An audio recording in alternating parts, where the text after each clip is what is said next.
Actually, ito, hindi ko 'to gusto. Ito, para sa kanya. Para kasing medyo maluwag sa akin. Pero maganda rin naman siya, ganyan. Pero, I mean, parang maluwag. Yun lang yung hindi ko gusto.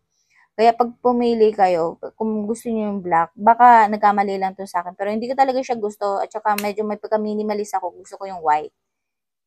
Oh, para sa kanya, gusto ko yung white. White lang. Ganda niya. Ayan. Sasaksak mo lang yun siya. May libre ng ganito.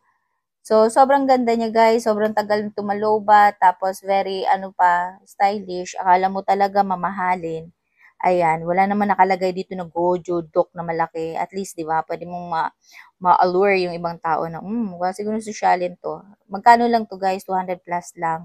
Sobrang sulit nito guys, sobrang ganda, sobrang tagal niya malobat. Actually, sa akin, this week hindi ko pa to na-charge.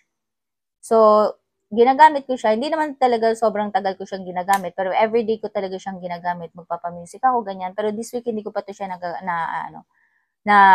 one week na hindi ko pa to siya na-charge. So, ganun siya katagal, guys. Tapos, minsan pag natutulog ako, guys, natutulog ako. Nakasaksak to sa, sa tenga ko. Pero pagising ko, nandun pa rin siya. Kumusta ka naman? 'Di ba? Ayan. Sobrang ganda niya, guys. Sobrang social ang dating. Ayan o, tingnan mo. I-open ko, pag-close ko, shala. So, yun lang guys. Ayan. Super worth it. Napakaganda.